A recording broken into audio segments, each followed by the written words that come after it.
starts now.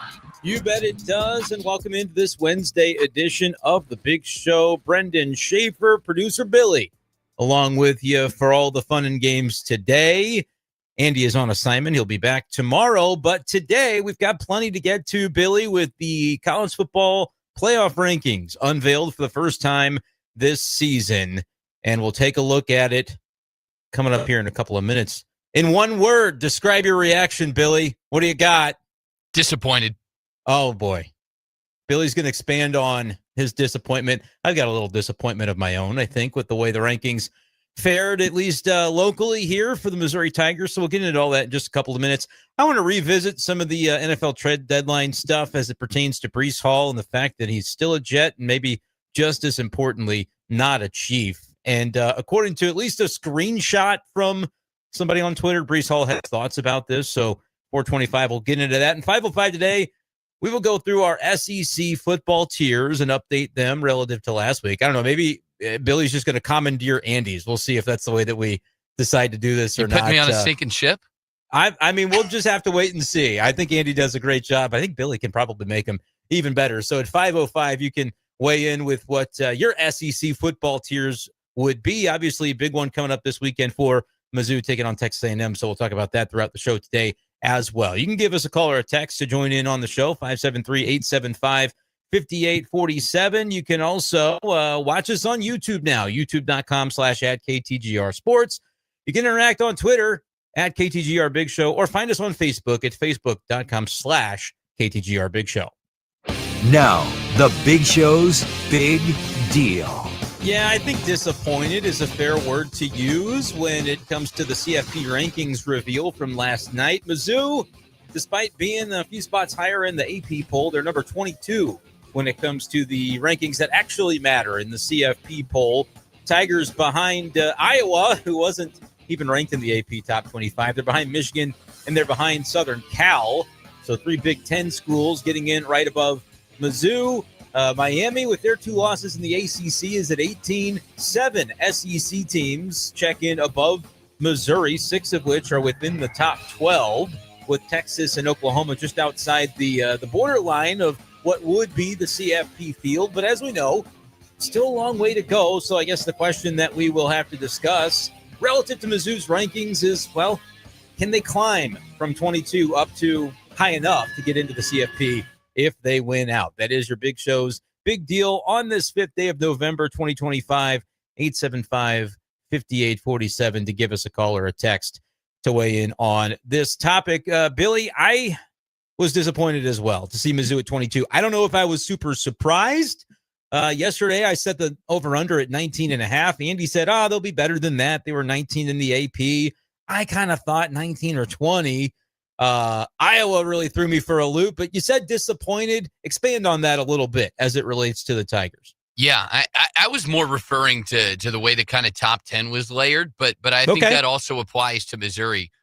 I guess where I'm a little lost, where you're throwing me for a loop, is Vanderbilt at 16 and Missouri at 22. I understand there's this kind of there's these blobs of 3 Big Ten teams in Southern Cal, Iowa, and Michigan. They all kind of group together. Georgia Tech, they don't want to punish too much for a loss, even though it felt like it was coming. But you got Vanderbilt and Missouri that, have played kind of identical seasons. Vanderbilt wins by a touchdown at home. Obviously, Purvula had to leave that game early with an injury. Like to me, to see those 2 teams 6 spots apart was a little puzzling. I understand sometimes you're splitting hairs, and the biggest thing for Missouri, we could expand on it in a little bit, but they have the opportunities the way the table's set. But I was just a little bit surprised to see that big of a gap. Yeah, I think when you compare the resumes of Mizzou and Vanderbilt, definitely a lot of similarities. Obviously, Vandy gets the head-to-head.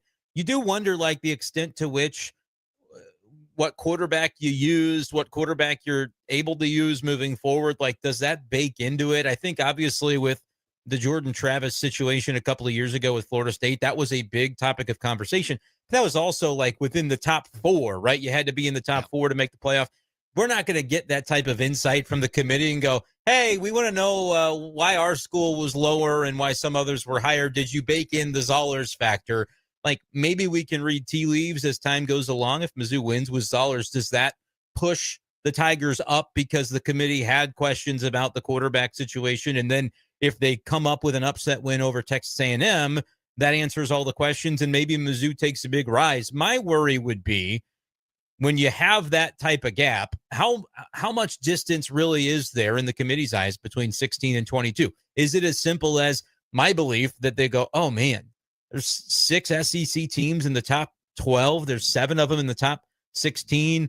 Missouri is like an easy place to kind of draw that line of demarcation because they don't have a signature win yet. They do have 2 losses. Vanderbilt's beaten LSU. I guess you could give that, as a feather in their cap, but LSU is not a team that shows up in these rankings. So how different is it really compared to, the types of lower level SEC wins that Mizzou's picked up?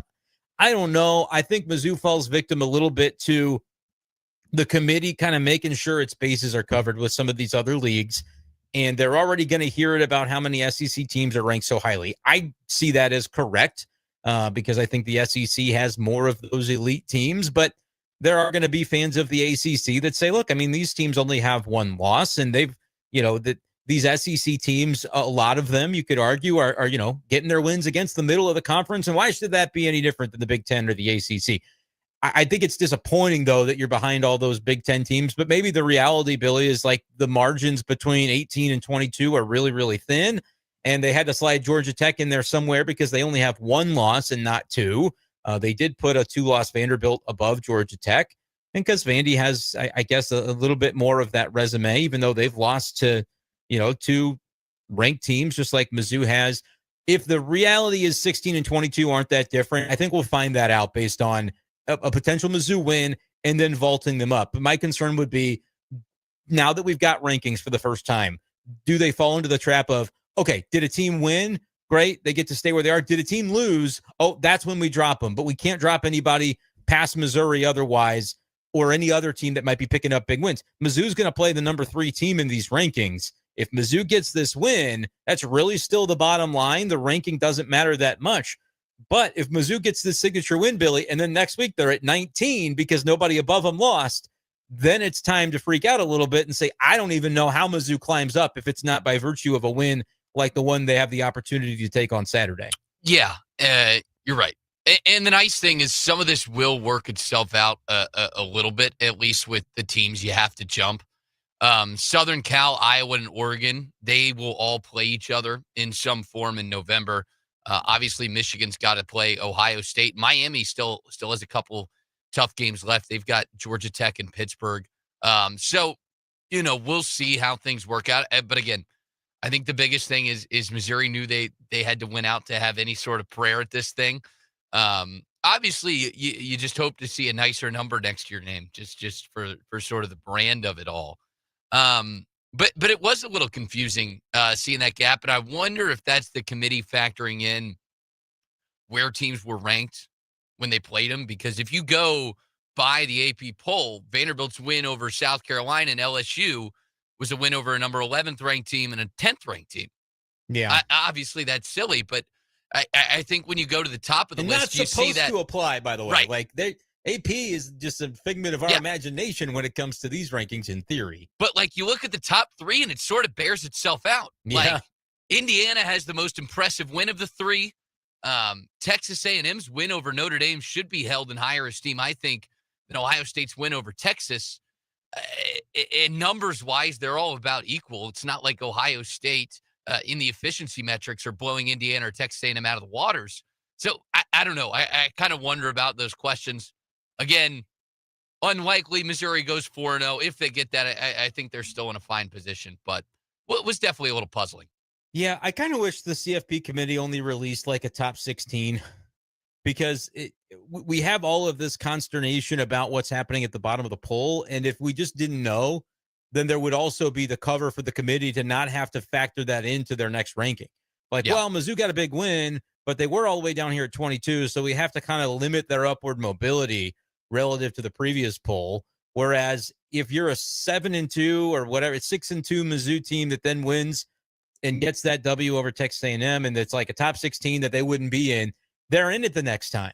And so the fact that the committee has to sort of put it on paper, what it looks like from week to week, and then we're always going to anchor back to last week's rankings and kind of set our expectations based on that in terms of how it changes or morphs. I think that's always going to be a challenge with these. What did you think of? You mentioned a couple of things with like Texas and Notre Dame.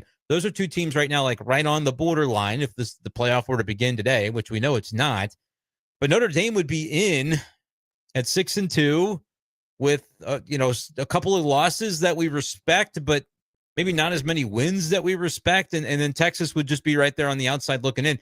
What did you make of that? The two lost teams that are getting a lot of credit are programs with a logo that we recognize, I guess is the best way to say it. And it may be more than that, but Notre Dame, Texas, and Oklahoma, 10 through 12, and then a little bit of love for Utah as well as a two-loss team at number 13. What did you think about the two-loss teams that did get some credit here? Yeah, I was a little surprised at that ordering a little bit. The Utah thing's funny because, you look at the list, they've been so dominant in every win. They don't really have a great win. Obviously, Cincinnati was game day last week, but Cincinnati now out of the rankings, so that doesn't count for Utah as a ranked win in the committee's eyes. You do have that blowout loss against Texas Tech, and I wonder if that's why there's some distance between them, Oklahoma, Texas, and Notre Dame. And clearly the committee's not punishing as much for losses, as much as how you've looked when you played. Notre Dame sitting there at 6-2, fine. The Texas thing is just weird to me because they really have looked dreadful even when they've been winning. But I think the committee's so selective, right? You willing mentioned to let it go. Yeah, it's like I'm trying to rationalize it. We're both trying, man, because it's like if you look at it and you try to identify Utah, you could say, all right, they're ranked as high as they are as a two-loss team that's not part of the SEC and doesn't have a Notre Dame logo. Like, okay, that's pretty impressive for Utah to be up that high, considering they do have a blowout loss, but that blowout loss comes to the 8th-ranked Texas Tech team. Like, okay, we're trying to figure this out. Like, and then you would say, well, yeah, they must just really be rewarding. If you lost games to teams that are highly ranked, because they also lost to BYU, but that was a close loss. So 2 top 8 losses. And then, as you mentioned, their wins have all been dominant. It's like, all right, that's what we're going to reward: the dominance of the wins, the closeness of the losses. And then there's Texas, where it's like, all right, the losses aren't to top teams when you consider, Florida of it all. Obviously, Ohio State is a top team and one that they lost to.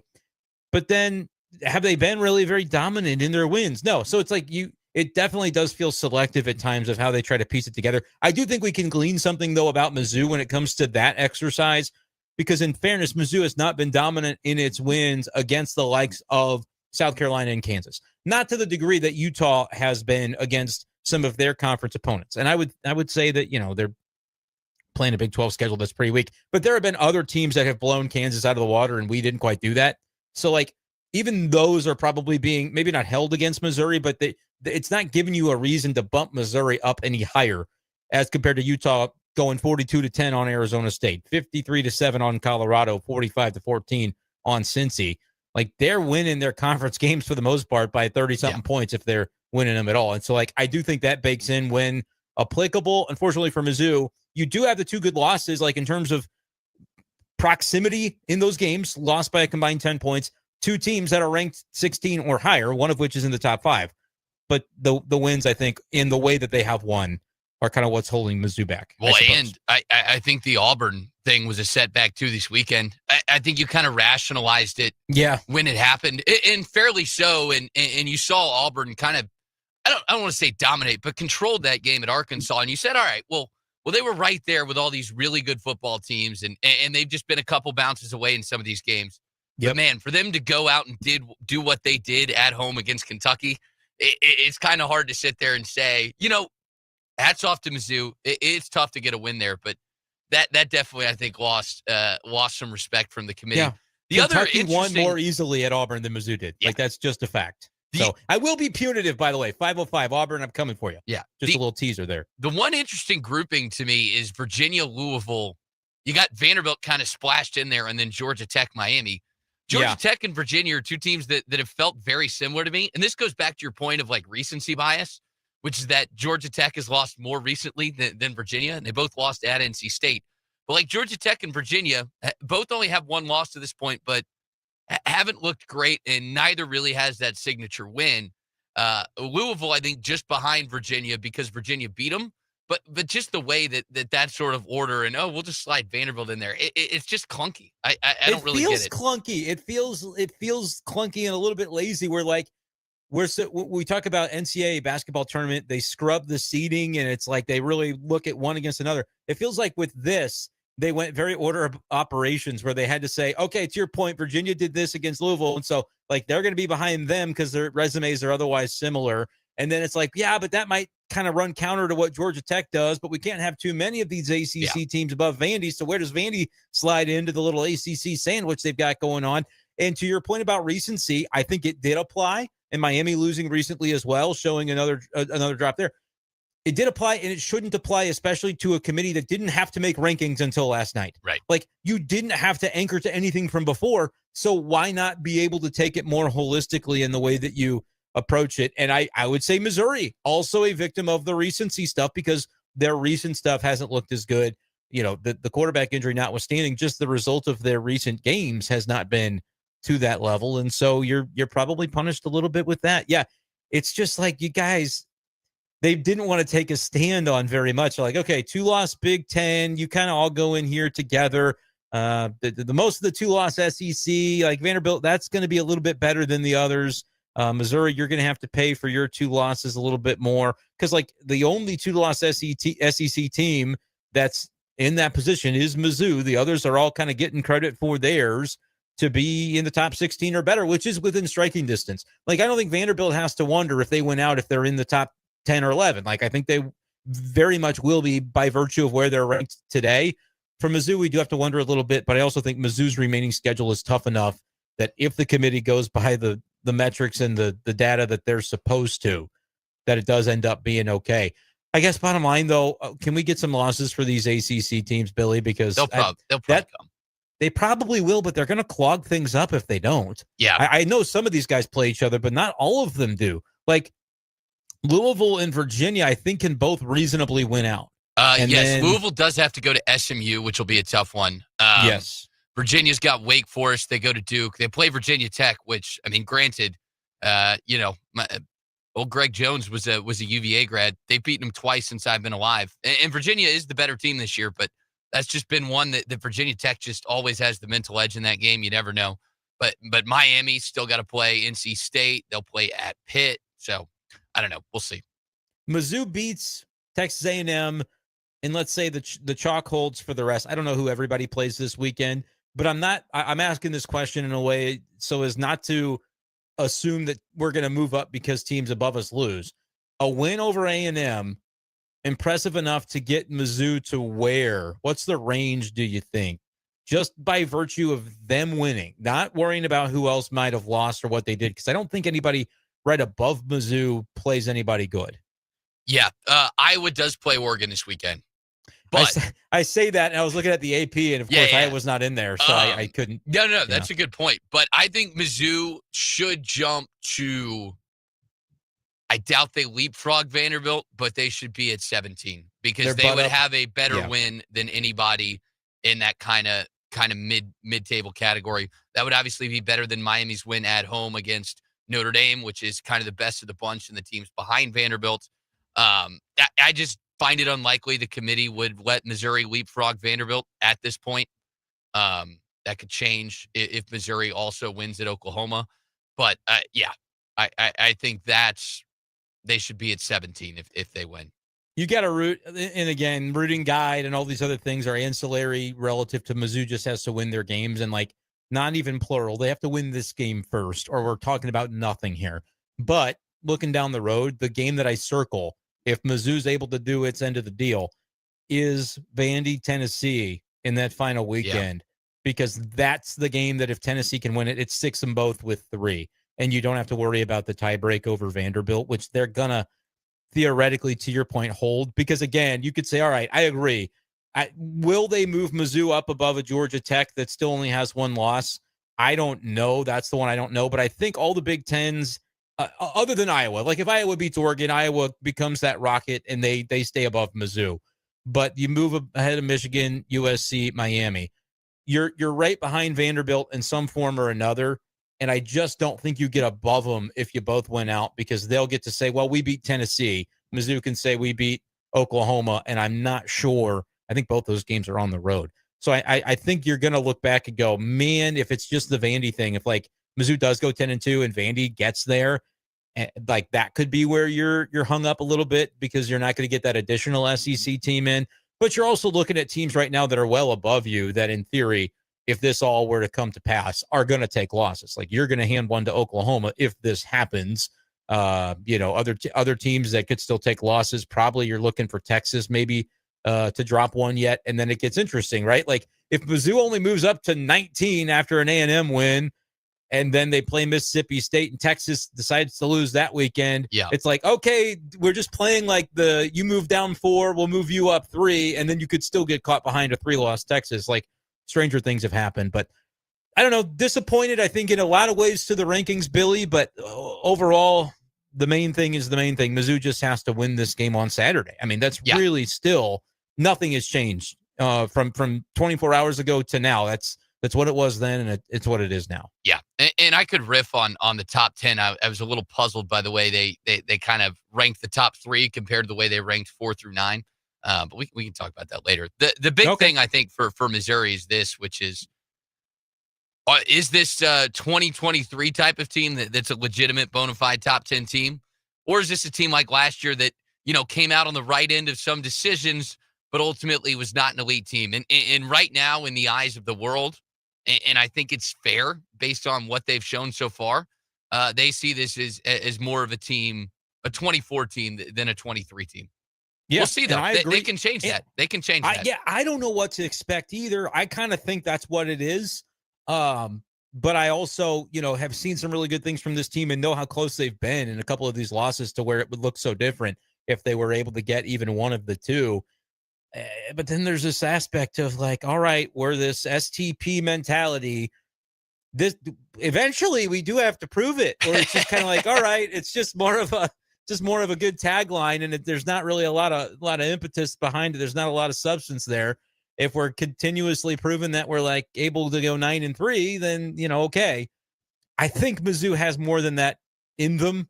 I think the circumstances of this game being the one that they absolutely like, it's a must win to really elevate your season to what you wanted it to be when it began. Oh, that's a lot to put on it mentally, but we've still got 3. I hate that it's Wednesday. I feel like it ought to be Friday. I'm like, I've been gearing up for it. It's not that I'm excited. I'm excited, obviously. I'm not dreading it, but I kind of am. It's like a combo of the two. It's excitement and dread, because we'll find out once and for all what this thing is going to become, I think, on Saturday. And you had a bye week before it to kind of try to wash the stink off the Vandy game. I would have rather just had a game the more that these 2 weeks have unfolded. So we'll continue to talk about it, and you can continue to get your thoughts in with a call or a text, 573-875-5847. Check us out on YouTube, too. We will read those comments as they come in. YouTube.com/@KTGR Sports to check out the live video stream of the show today. We'll take a break. When we come back, I want to double back to yesterday. Breece Hall is not a Chief. He's still a Jet. Our thoughts on that, and maybe Breece Hall's thoughts on that as well, as more information has come to light. That's next on The Big Show, KTGR.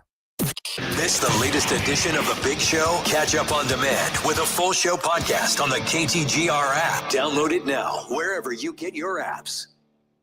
Well, we're into it now. Basketball season is back, and Underdog is the best place to get involved in the action. You can make your entries and win money right now in Missouri. Andy, what hoops do you like on Underdog? Hey, there's a big game tonight between the Timberwolves and the Knicks, and usually these types of games bring out the best in the star players. I'm going to go higher than 35.5 points, rebounds, and assists for Anthony Edwards tonight for the Timberwolves. I think he has a big game as the Timberwolves get a win on the road. That sounds like a solid start to an entry. Add a player or two or more to it, and it's just that easy. You can choose whether your favorite players will go higher or lower on their stats like points, rebounds, steals, and more. And if you get your entries right, you could win up to 5,000 times your cash. So don't wait. Download the app today and use promo code KTGR to score $100 in bonus entries when you play your first $5. That's promo code KTGR. Underdog, make plays, win money. Must be 18 plus and present in Missouri. Terms apply. See assets.underdogfantasy.com/web/play and get terms _DFS_.html for details. Concerned with your play, call 1-800-GAMBLER or visit ncpgambling.org. Go, go, go!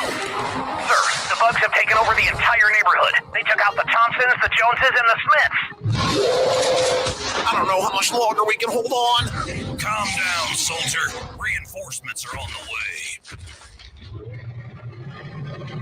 Holy protector of pest control. Steve's Pest Control is currently en route.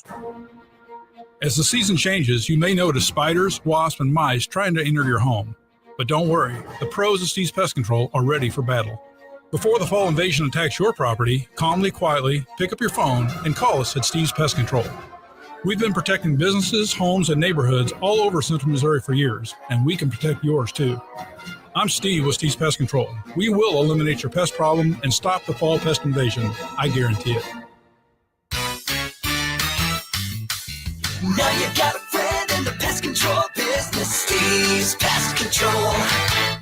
Every single day, you're making a first impression on thousands of people online. And you might not even realize it. Your website has real marketing power. It can showcase your products and services, promote special offers, and reach a much wider audience through search engines and social media. And if you're doing it right, your website will change and evolve with your growing business. Make sure the first impression you're making is a lasting one with Zimmer Communications. You know business, we grow business. ZimmerCommunications.com. Winter workouts are fun. Sure, if you love fighting frostbite just to fight for a spot on the elliptical, this winter, skip the cold and the crowd and win $500 towards an at-home gym with Play It Again Sports. Just stop in all this week, scan the QR code at the register, and you're entered. But hurry, the contest ends Sunday. Win $500 in fitness equipment and enjoy a warmer workout this winter. Play It Again Sports in Columbia. Think of them first so you don't finish last. Play It Again Sports, ColumbiaMo.com. Get ready for game day with Zing Zang. Zing Zang has you covered. Kick off with their ready-to-drink Bloody Marys featuring 6 times distilled vodka, or turn up the heat with their blazing Bloody Mary. Prefer margs? Enjoy classic or mango margarita, both made with premium Blanco tequila. With 9% alcohol, these cocktails deliver bartender-quality cocktails with legendary taste. Find Zing Zang at your local retailer. Zing Zang, taste the legend, and please Zing Zang responsibly. Your daily fix of local sports lives here. This is The Big Show on KTGR. All right, so let me make sure I've got this all understood from yesterday's NFL trade deadline. The Jets traded away Sauce Gardner. They get some first-round picks back for him. They trade Quinnen Williams. They get a first and a second back for him. Those are guys that were not impending free agents, I don't believe. But they didn't trade Breece Hall, a guy who, after this season, however many more games are left for the Jets, he can walk. He can walk for nothing. Yeah, they could extend him, I suppose. But if I'm Breece Hall at this point in time, man, I might want to go see what it looks like because sometimes the grass is greener. I think Breece Hall, Billy, wanted to see what it looked like yesterday and thought, man, all my teammates are getting traded. I'm not under contract here after this season. Maybe I could go with him and end up somewhere where I'm playing in the playoffs this year. How cool would that be? Breece Hall, everything I've always seen too, Billy, from Breece Hall is like he's a guy who wants to win. He cares. He works hard. I guess you could say that probably about a lot of professional athletes. But Breece Hall has always struck me as like a genuine dude that when the Jets lose a game, it's not usually because of Breece Hall, but he wears it like it is. And he takes responsibility and he wants things to be better. I thought he deserved the chance to get out. The Jets, well, they were open-minded to that being the case, but only for a third-round pick. They were reportedly offered some fourth-round picks. The Chiefs were evidently one of those teams that were willing to go to a fourth-round pick. but they weren't willing to go to the asking price of a third. Neither was anybody else. And so the Jets end up keeping Breece Hall. Aaron Glenn, their head coach, saying today that Breece Hall was not a guy I wanted to get rid of. He's a damn good player, and that is what the head coach should be saying. Billy, your thoughts, first of all, on the perspective of the Jets to make those big splashy moves where it felt like, okay, we're dictating a direction here. We're going to sell for the future and stockpile some picks, but they weren't able to figure out a way to do it with Breece Hall, who's just probably going to walk for nothing now. What do you think about that before we get into the Chiefs part of it? Yeah, a little bit befuddling. I understand they were probably holding till the last minute, but eventually you got to deal him.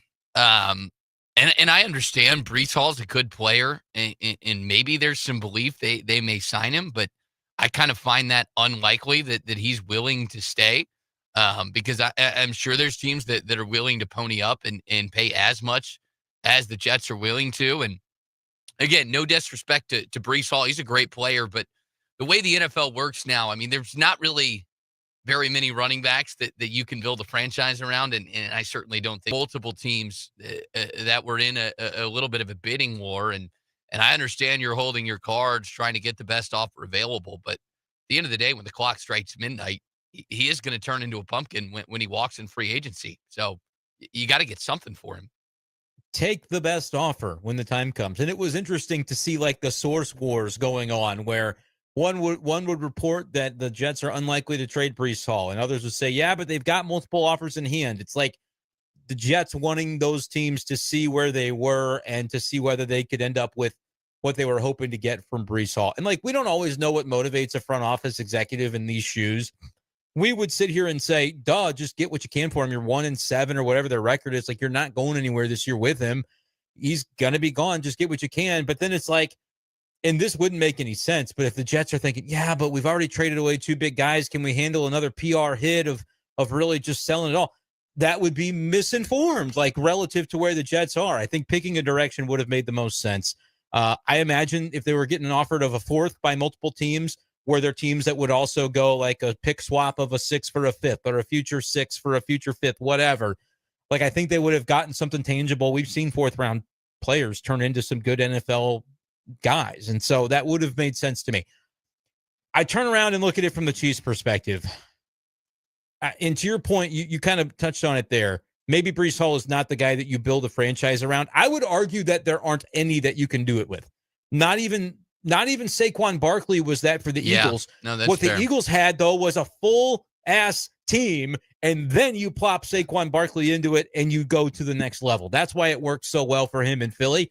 I would make the case that the Chiefs have treated the running back position largely very similarly, outside of the moment where they got a little over their skis and they got excited, and Patrick Mahomes wanted them to do it, and so they draft Clyde Edwards-Helaire with a first-round pick, and it didn't work. And it feels like we've been paying for it ever since because they're like, nope, see, that's bad business to really spend assets on a running back. We're going to draft guys in the 7th round, and if they turn out, great. If they don't, great. We'll get somebody off the scrap heap and use him. We just don't care. I would argue, though, this year the Chiefs have a pretty good roster in place where maybe they are in a position where a running back upgrade would be like the cherry on top, like a Saquon was to the Eagles, who could then end up being even more important than you thought he would, because now teams cannot just sell out on the pass and approach Patrick Mahomes in a way that I feel like teams will continue to do without a genuine threat in the running game. I think Breece Hall would have been a key cog. I would have paid the third. I want to know if you would have. You sound a little less on fire with Breece compared to me, but what were your thoughts on the Chiefs not making the move specifically? Yeah. Again, if that's the details, I suppose I can allow it, but Brendan, it feels like a spot where they really could have used him. Again, just watching them, you feel this way, that they've certainly lacked some explosiveness at that position. And the dorks on PFF agree, if you're into this kind of thing. The Chiefs are 13th this year in rushing yards per game, but PFF has graded their offensive line as the 9th best in run blocking in the NFL.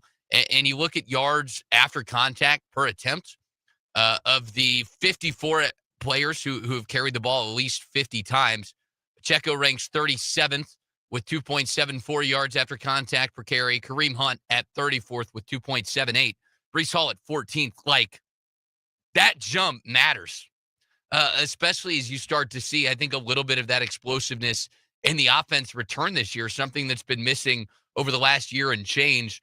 And I agree. I think some balance would be crucial, especially with the issues this offensive line has had holding up in pass protection, to give them the ability to be able to lean on that run game a little more, give those guys some breaks from having to just step back and hold up in pass protection. I think would have been really, really nice to help those big fellas up front, and of course help Patrick Mahomes. We saw it in that Buffalo game. Just felt like he was kind of running for his life the whole time. Yeah, and like that's an example of the Chiefs playing a team that they might see again. Like I know that we loved it when they whipped the Raiders, and we loved it when they beat up on the Commanders. The Bills are the type of opponents that I want to see them be able to get over the hump against. And I'm not saying Breece Hall of his own would have made that difference. I will tell you the Buffalo defense was certainly aware that they probably didn't have to pay as much attention to the running back position and to what they might be able to do in the run game. Because even if you're kind of selling out against the pass and they hand it off and they get their 4 or 5 yards, you're like, okay, whatever, didn't kill us. As you mentioned it, the yards after contact per attempt numbers tell me what I've already said. It's when the dorks in my eyes are matching up. I just think they've got replacement level running back production. And it's not that they're terrible, but they're not special. No. And when you have Patrick Mahomes, defenses are going to say, what's special? Well, it's the quarterback. It's what they can do to us through the air. And when you don't force them to consider that other element, I worry that we're going to look back on this, and at least I'll feel this way. If the Chiefs fall short, if something crazy happens and they don't make the playoffs because of, getting into some 23-20 games where it's like, man, you really could have been able to do a little bit more offensively, you might have won. I'll look to this. Beyond that, what I expect to happen is the Chiefs to get into the playoffs because I think they're a really good team. But if they get into the playoffs and they lose 23-17, if they lose 24-20 to somebody, I'm going to say, well, what did that game look like? And was it the same as what we saw against Buffalo, where they are just making sure that you don't burn them through the air as often as possible and sort of giving you those opportunities in the run game? But if your running backs are going 12 carries for 40 yards and 8 carries for 25 yards, and like that's the way you get bounced this year. Because honestly, Billy, as much as the Bills did a nice job to the Chiefs defense in that game, I would still be surprised if the Chiefs defense is the reason they get bounced this year. Like I think Kansas City defensively has something good cooking, and I think they've got the makings of the offense being able to do it. And for 2 weeks, I was convinced it was true. But now I'm like, oh, wait a minute. What if they just haven't done it against these real elite teams that they'll be seeing in January if the time comes? That's my concern, is this was a low-cost way to do it, and to do it in a way that I think would have been a tangible upgrade. Like, is Breece Hall a top 5 running back in the sport? Probably not. But is he top 10, 12? I think he's probably in that range. And also, I'm gonna bake in room for upside, kind of like with the Saquon thing, where we knew he was great when he was with the Giants. But then for the first time in his life at the NFL level, he got put on a team that was like, you're not the centerpiece, because that's not a way to do it in the NFL. You're a complementary piece to something that's already great. I think Breece Hall would have been a perfect complementary piece to something that's great. And by the way, it seems like so does he. Now, likes on Twitter are now private. They're not publicized anymore, but there is always the ability of somebody to take a screenshot of something that had been liked of theirs and share it with the world. And that's what happened. I guess I have to say kind of supposedly, because I guess you could also fake a screenshot, Billy. Everything I see now, I run through the AI filter. But this tweet that had been screenshotted says, Breece Hall and 101 others liked your post, and of Brett Veach. Guy traded a third for Kadarius Toney, but Breece Hall is where we draw the line. Ooh. And you've got Breece Hall, it looks like, liking that tweet, which is to say he might have enjoyed getting a call from the Kansas City Chiefs yesterday. Yeah, I'm sure he would have, compared to what it is that is going to be awaiting him the rest of the year. The other thing that I think is really befuddling about it is, I would understand if you had these guys under contract and you sort of said, listen, we're not going to be able to sign Breece Hall, so we don't want to be tied up in too many contracts. Pacheco and Hunt are both unrestricted free agents after the season. So I get it. it's a high price to pay for Breece Hall if you don't know he's coming back next year. But, man, you'd get a really good look at a guy that could be a really nice piece for you for the next couple of years and give it kind of 8 weeks to see. So, I just don't know. Go win your Super Bowl and then re-sign him. Yeah. You know what I mean? Like, I know that, like, saying you're a running back away from winning the Super Bowl is never the way the Chiefs have won their previous Super Bowls. Like, Andy had the same point yesterday. Damian Williams was leading you in a Super Bowl. Like, the Chiefs have always demonstrated their belief that we can do it without one. And, like, running back isn't why they lost last year's Super Bowl. I understand all of these things. But I think this year's team, especially when you consider, okay, what was the weakness that cost them against the Eagles? The offensive line. Mahomes just had no chance. I think even if it wasn't the case against Buffalo because you had injuries and a guy gone for personal reasons, within the next couple of weeks, Simmons is back in the fold after the bye. You hopefully get some of the other linemen healthy. I think that's the mixture that they need to be more than serviceable on the O-line. I think they can be very fine in that group. And that's where it's like, okay, what else could we be missing? What else could put us over the top? Are you in a position to maybe make a luxury ad? I think the Chiefs were in a position to make a luxury ad, but at this particular position, they have not been willing to do it. Again, since Clyde Edwards-Helaire kind of blew up in their face, although he did play in the game on Sunday, which was kind of a weird blast from the past, brought him up from the practice squad and still might have out-carried Brashard Smith. I don't know. But that's where they're at the running back position right now, and so it's a little bit unfortunate, but that's the state of things. All right, we're going to take a break and give you a live local sports center. When we come back, I'm excited to kind of give some trouble to one Chicago Bears dad because the team did the same thing with, I thought, a pretty savvy social media post. We'll get to that next on the big show, KTGR. Now, your local sports center update on your total sports station, KTGR. Good afternoon. I'm Billy Jones. This live local sports center is with Lee's Tire Company that's round and rubber. Lee sells it. Lee'sTireCompany.com. The initial college football playoff rankings released last night. A little bit of a surprise for some Missouri fans as the Tigers come in at 22. They were ranked 19th in the AP poll, and all 9 SEC teams were ranked in the initial release of the college football playoff rankings, including Texas A&M, ranked number 3 in the country. The undefeated Aggies will visit Columbia this weekend. You can hear that one right here on KTGR. Kickoff set for 2:30. Pregame with the Yingling Tiger Game Day show begins at 11:30. Chiefs off this week as they get set for their matchup against the Denver Broncos on the other side of the bye week. But some Chiefs fans were surprised no moves made at the deadline, which officially expired at 4 o'clock yesterday. The St. Louis Blues begin a 2-game back-to-back on the road as they're in Washington, D.C. to take on the Capitals. The Notes ended a 7-game losing streak as they won on Monday 3-2 at home against the Edmonton Oilers. They will play at 6:30 tonight against the Capitals. They'll travel tomorrow to take on the Sabres at 6 o'clock. Up next, your ABC 17 Storm Track forecast.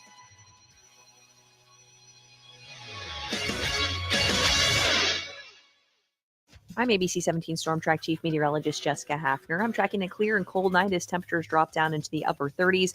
Tomorrow, we can expect gusty winds up to around 25 miles per hour. Temperatures getting back into the mid-60s. Clouds increasing towards tomorrow night. Could have a couple of spotty showers between late Thursday night and Friday with more sunshine by Friday afternoon. I'm ABC 17 Storm Track Chief Meteorologist Jessica Hafner, and that's your ABC 17 Storm Track forecast on your total sports station, KTGR. Chiefs Kingdom lives here. This is the Chiefs Kingdom. Touchdown! Kansas City! Tune in every Monday night at 6 for the Chiefs Kingdom Show, hosted by the voice of the Chiefs, Mitch Holtis. Hear from head coach Andy Reid and your favorite Chiefs players all season long. After every game, enter the doors to the Chiefs Kingdom. Monday nights at 6. Powered by Macadoodles, Steve's Pest Control, and your total sports station for all things Chiefs. KTGR. My name is Josh Arnold, and I've been working at Zimmer Communications for over 5 years. When I first started at Zimmer, I was really impressed at all of the resources that they have available to you to succeed. I started at this job right out of college. I think I learned more here my first 3 to 6 months than I did in all of my time in my schooling at college. Working at Zimmer Communications, you really feel like you're part of a team. You don't feel like you're pitted against one another. It's a really fun atmosphere that allows me to excel in my job. If you're up for the challenge, apply now at ZimmerCommunications.com. KTGR and MU Healthcare Sports Medicine are highlighting a local athlete each week. It's the KTGR Athlete Spotlight. This week features battle cross-country runner Adrian Bradshaw, who qualified for the state championships after advancing past the challenging Sioux Passage course. Adrian will become the first battle Spartan to compete at state since 2018. That's the KTGR Athlete Spotlight, thanks to MU Healthcare Sports Medicine, providing everything athletes need to be and stay at their best, because they're competitors too. 1851 Underground in Fulton is a unique spot with delicious menu items like the prime rib sandwich, sliced and stacked with pepper jack cheese, caramelized onion, creamy horseradish, and crispy onion straws, all on ciabatta bread. Grab some friends and check out the daily happy hour from 3 to 5, weekends included. Enjoy a craft beer or a cocktail. It's no secret, but it is underground. 1851 Underground Tap and Grill in the historic Brick District, downtown Fulton. Okay, Mr. and Mrs. Free-for-all RV Road Warriors, your best blast of Branson just turned into a bad day bummer. You ran out of gas, blew a tire, killed your battery, are sitting sideways in a ditch, and managed to lock yourselves out. Ouch. Hey, it could happen. And for the save, you call I-70 Towing. They're Mid-Missouri's go-to crew for roadside assistance, too. Fuel, tires, batteries, locks, winching, you name it. When your world seems to have been wrecked, call the team they hope you never have to meet. I-70towing.com. Now serving Boonville. Winching. Let's talk numbers, because if you're a fan of stats, you'll want to hear this. Flight by Yingling has just 2.6 carbs and 95 calories. It's light beer that actually brings some game day flavor. Whether you're at the tailgate or watching from the couch, Flight delivers that crisp, refreshing taste without the extra baggage. Brewed by the oldest brewery in America, so you know it's legit. Flight by Yingling, the next generation of light beer. DG Yingling & Son, Pottsville, Pennsylvania. Columbia's best Black Friday gun sale is at Minutemen Defense. November 18th through the 29th, everything except ammo is on sale. Big giveaways November 28th and 29th, including merch, ammo bundles, and Cerakote packages. Don't miss Friday and Saturday specials, plus tiered savings on S-Tac gear. Shop their website now through Black Friday and use the code RADIO at checkout for a special Black Friday discount on your purchase. Visit MinutemenDefenseLLC.com. Minutemen Defense off I-70 in Rangeline. Shangri-La is proud to be a part of every black and gold home game this season at the Zimmer Tiger Tailgate. Swing by our tent to play games, win prizes, and hang out with Missouri's top team of cannabis aficionados. Want to join the fun? Pick up your free Tiger Tailgate tickets at any Shangri-La location. Then come find us on game day. We'll be bringing the energy, the prizes, and the community spirit that makes Tiger football unforgettable. Shangri-La Dispensaries is paradise found. ShangriLaDispensaries.com. The best local sports talk around on your ride home. You've got The Big Show on KTGR.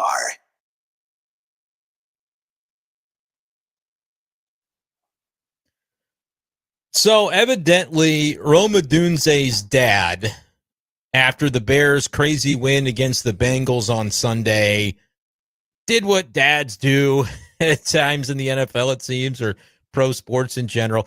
Like, all right, my kid didn't get the ball, and so I'm going to pop off a little bit with kind of what I think that he might think about that situation. And it, sort of made some waves, I think, for Bears fans where, okay, Roma Dunze didn't have a catch in the game, but the Bears ultimately won it, the crazy one against the Bengals, 47-42. 47 points. They scored a ton of points. Like, the offense was cooking. If they had lost the game, it was not going to be because the offense wasn't having a great day. It was, just the defense probably would have let him down, and that would have been the response. Well, I thought what the Bears did, which was brilliant to kind of combat this a little bit, even though it does throw his dad under the bus, the Bears put out like a compilation from the game of video where you're hearing and seeing Roma Dunze's reactions to plays throughout the game, and just like how excited he is for other people scoring and other people getting the ball and getting theirs in a game that his team was a winner. And they put selfless as the caption, as a clear reference to, the dad that I think, at least in the eyes of the team, Billy, has it wrong here. He did get the ball, but things are going good. And it seems everything I've read or seen about Roma Dunze matches up with that like he's probably just glad to be in the spot he's in. And I figure he'll get more touches next week, Yeah. And that's part of the price of being a number one receiver is sometimes you're the game plan. You know what I mean? And clearly, Ben Johnson, I think, was doing fine in the play calling department. I only caught the very end of that game, but I mean, I think 47 points is it's a pretty solid output most weeks, no? Pretty good. Almost Hard. wasn't enough to win the game, but it was. But yeah, under the bus to Roman Zunze's dad, which I think the Bears did in a tactful way, but a way that lets you know that they're seeing what's going on there to the outside. Yeah.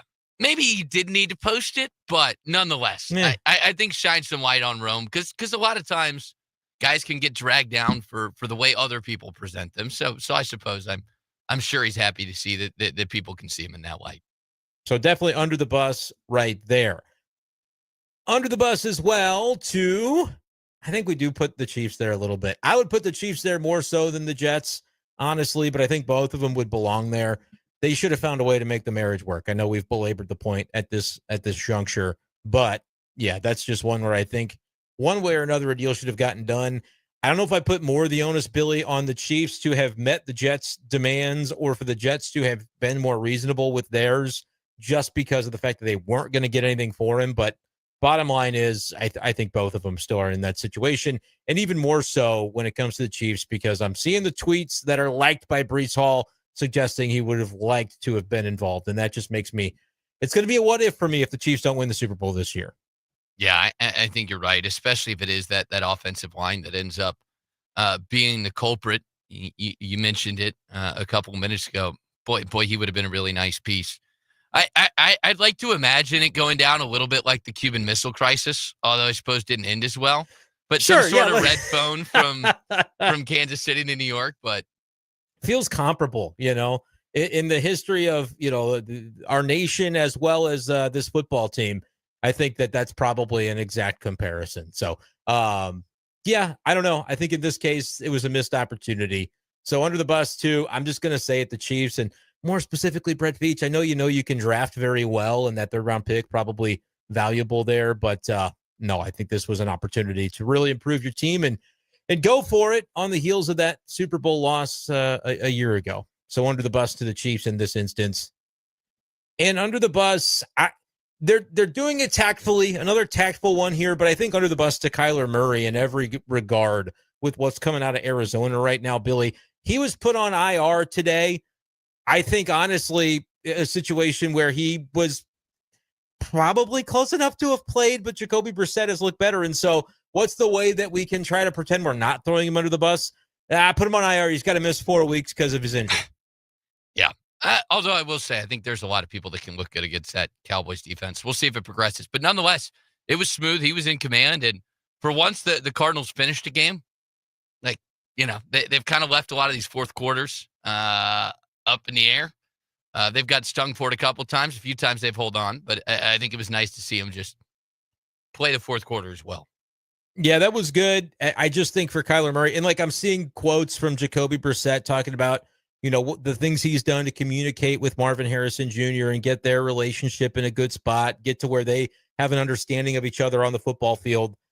I think the undoing of Kyler Murray, and I do think he's done in Arizona, I think the undoing there ultimately was we spent the assets on this really highly touted receiver to give you that number one weapon again. The connection with DeAndre Hopkins was fruitful while it was there. We got your guy now, and the fact that they weren't able to get on the same page for a year and a half basically is like, okay, we've got to move on, because if this replacement level quarterback Brissett can figure it out within a smaller period of time, that really tells the tale. So I think it ultimately is going to cost Kyler Murray the role there in Arizona, and we'll see where he gets picked up and under the bus to Kyler Murray for the way that's unfolding out in the desert. That's the bus. Yeah, I would find it hard to believe that Kyler Murray would necessarily be back next year, just given the way that everything has ended up this season.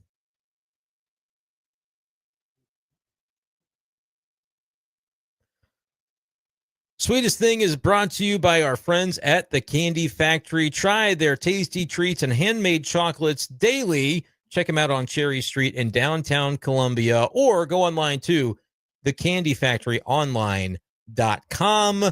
This came across after our show wrapped up yesterday, but I think it's a sweet little piece of news for Royals fans. Salvador Perez and the Royals agreeing to a 2-year contract extension that will keep Salvi in KC through 2027. The Royals could have picked up his contract for one more year at $13.5 or bought him out for 2026 for a couple million. Instead, they agree on a 2-year contract, which I think in this modern era, especially where we just don't know, Billy, what could happen with the new CBA and when that's going to be all ironed out.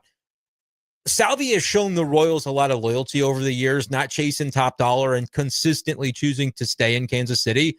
I think both sides doing well by one another to make sure this thing happened here. I completely agree, and I know he's a great guy in the locker room to have too. So I'm sure Cotrero and the rest of that staff happy to keep him around.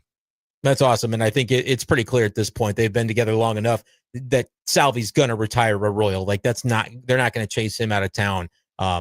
If he wants a spot, he's got one for about as long as he wants to play in Kansas City.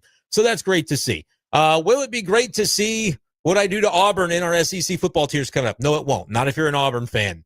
But Billy's going to step in for Andy, and we're going to give you those next on the Big Show, KTGR.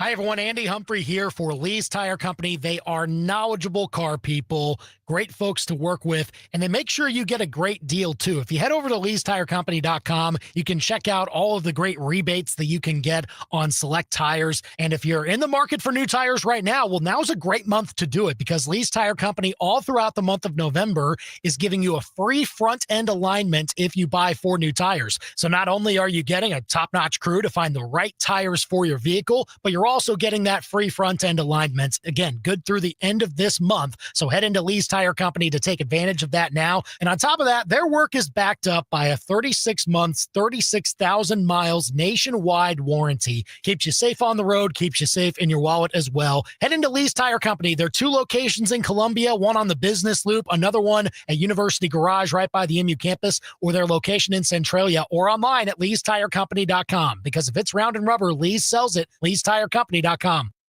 Winter's on the way, so now's the time to plan your tree pruning. Here's why. In winter, trees are dormant, which means there's less risk of disease. Plus, without all those leaves, it's way easier to see exactly what needs trimming. The educated, licensed, insured, and experienced crew at Advanced Tree Solutions knows how to protect your trees and your wallet. But spots are filling fast, so schedule your winter pruning today at AdvancedTreeSolutionsLLC.com. Advanced Tree Solutions, LLC. Your tree's best friend. If you're fed up with promised promotions that never come through, or you simply feel overworked and underpaid, maybe it's time for a change. Make sure your job search starts at MidmoHires.com.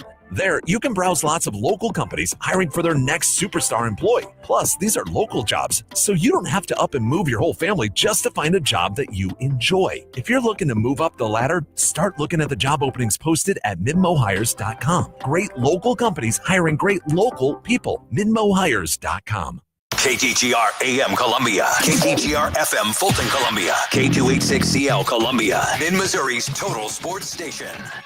KTGR.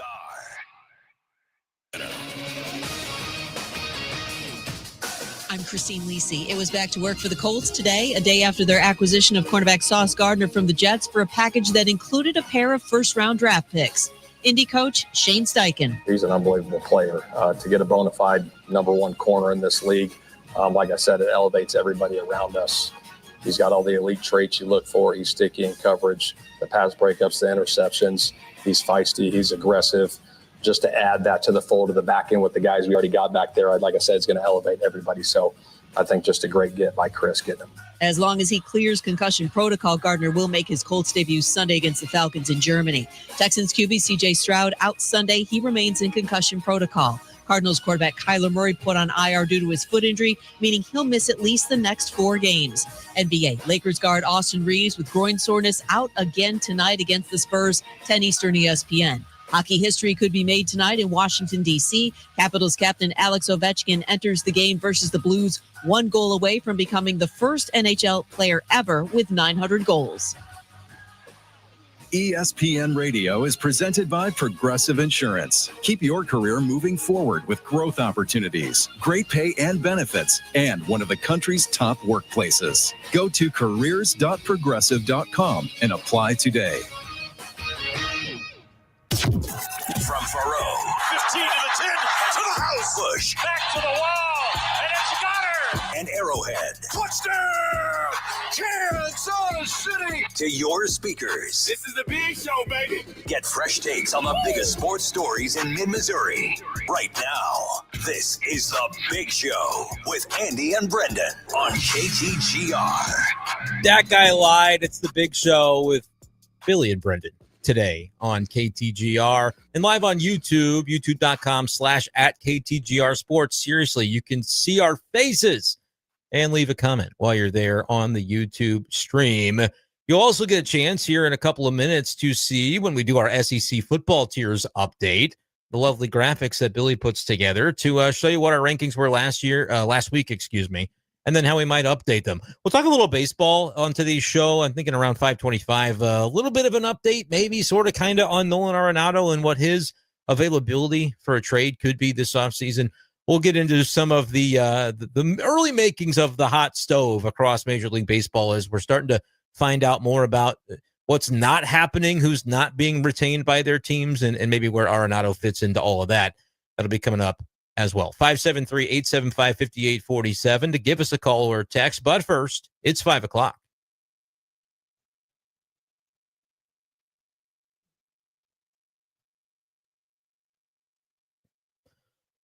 Well, Mizzou's feeling 22, but they probably would have preferred to be a little lower than that. We're talking about the college football playoff rankings, of course, which were unveiled for the first time this season last night. And yeah, Mizzou ended up at number 22 behind a conglomerate of Big Ten opponents, Michigan, Iowa, and USC, all two-loss teams like Mizzou, but all higher in the rankings. Miami, another two-loss team that you would say, hey, if recency bias were against them, maybe kind of like Mizzou, they would have fallen even further. But nope, they're at number 18. You got Vanderbilt as the next best SEC team at number 16. And how about Oklahoma, Texas? I think some favorable rankings for those two to land them in position to get into the playoff if they continue to win games at 12 and 13. 7 SEC teams higher than Mizzou, and unfortunately a big gap between Mizzou and Vandy, 16 to 22. I don't really understand it. Billy didn't either, but that's what we're working with. Hey, who cares? Just beat Texas A&M. Royals made a splash last night. I think everybody can appreciate that they have signed Salvador Perez through 2027, 2-year contract extension as Kansas City working out a way to keep their catcher in the fold. I believe it's a 2-year, $25 million pact. There was an option they could have fiddled around with for 2026, and they said, nope, he's been good to us. We want to be good to him and continue this relationship. I think Salvi will be a Royal till the end, and I'm hoping we're still a few years away from that because I enjoy watching him play.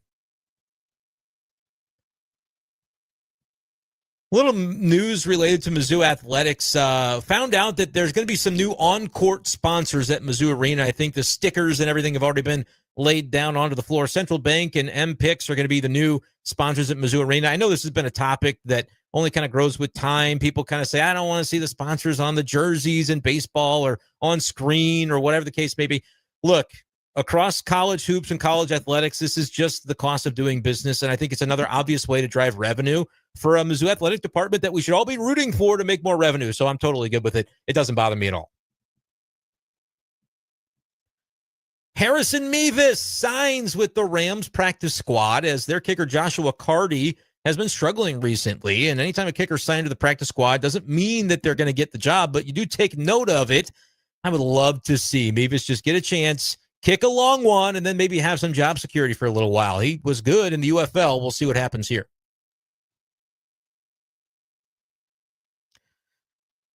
Blues Caps at 6:30. Yeah, Alex Ovechkin is probably scoring number 900 tonight.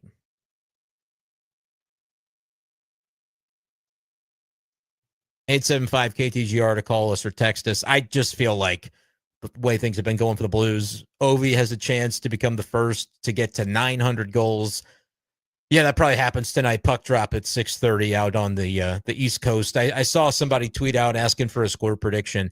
for the game taking place in Washington, D.C. And so I said 88-67. Wasn't that the score of Mizzou Howard? Anyway, dumb joke. I don't know. Somebody said, I think I'll take the under. Why are you voting for that? Well, I don't know. It was a joke for one person, I guess.